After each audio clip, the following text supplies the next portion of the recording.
Welcome to the top 5 trails of 2021.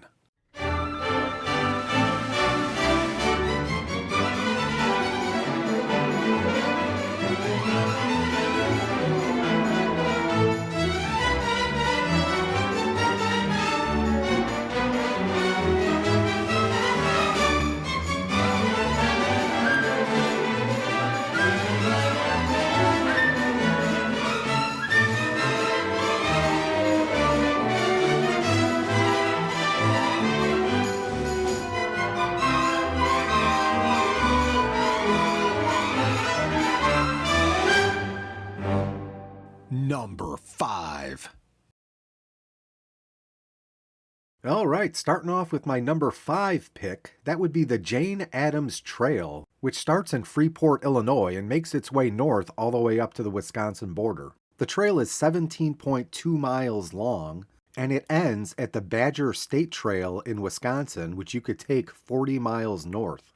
So for those of you who are into really long rides, think about it this way. You could start in Freeport, Illinois, start making your way north all the way up to Fitchburg, Wisconsin, hop on the Capital City State Trail, and take that all the way to Madison. If you're into history, before you leave Freeport, definitely stop by Debate Square, which was the site of the Second Lincoln-Douglas debate in 1858. The first few miles of this trail are paved, and the rest of it is crushed limestone as you start making your way north. On this trail, you will cross 22 bridges, one of which is a covered bridge. A safety note, during deer hunting season, it's recommended that trail users wear blaze orange, so keep that in mind for your own safety.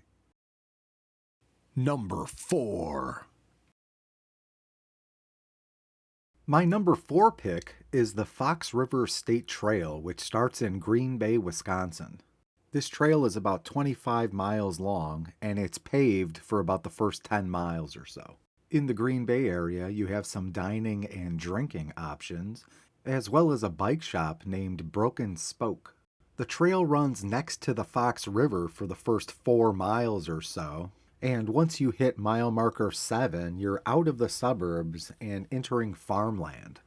On this ride, we rode south to Greenleaf Access, and hopefully later this year we'll be able to finish off this trail in its entirety. Number 3. My number 3 pick is the Salt Creek Trail, which basically runs from Bussey Woods in the Elk Grove Village area, and then it runs south and then east to the Brookfield Zoo area. The trail is 26.7 miles long and is mostly paved, though there's a section with wood chips. When I rode this trail, I divided it up into 2 sections. Starting at the Prairie Path, I made my way north to Bussey Woods, and for the second ride, I once again started from the Prairie Path and made my way south to the Brookfield Zoo area. One of the things I really like about this trail is you go through some really cool areas, including some really nice houses. For those seeking a little bit of adventure, this particular trail also has a few side paths. And in the Salt Creek Woods Nature Preserve, you have the ability to get off of the main trail and get onto an unpaved trail. Number 2. My number 2 pick is the Constitution Trail in the Bloomington-Normal, Illinois area. That trail is just about 40 miles and it's paved the entire way. On this trail, you travel through a variety of areas, including country, city, and you go right next to the Illinois State University campus. Since this trail runs very close to ISU, as you can imagine, there's a large amount of eating and drinking options available in the area. There's also some hotel options that are very close to this trail. As a side note here, if you're in this area, you also have the ability to ride a couple different Route 66 bike trail rides. One that goes south from the Bloomington area down to Funk's Grove, and the other going north from Normal to Towanda. So you definitely have a weekend's worth of riding in this area. Number 1. And lastly, my top ride for 2021 was the Capital City State Trail in the Madison, Wisconsin area. This trail makes for about a 34-mile round trip. It's paved the entire way, and it takes you through some woodsy areas, some suburban areas, some country areas, and some city areas.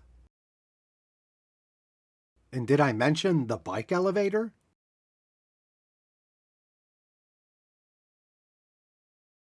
Not only all of that, but they have e-bikes to rent everywhere on this trail. So if you're in the Madison area, I strongly encourage you to test out an e-bike on this trail. And who knows, you might find that you really love it, and that might encourage you to be outside more and check out all of the trails in your area. One of the best things about e-bikes, in my opinion, is that it can give the opportunity for people to ride trails who otherwise aren't physically capable of riding these trails. And there's a ton to explore. So those were my top 5 trails of 2021. Last month I did a channel update if you're interested at a look of some of the rides I have planned for 2022. If you're interested in that video, you could click that info card above. As a side note here, one of the things I realized while making this video was I wasn't giving love to some of my local trails which I explored in 2020. So the next video I have planned is a top 5 rides from 2020, although a year late. Do you have a trail recommendation for me? Let me know in the comments below.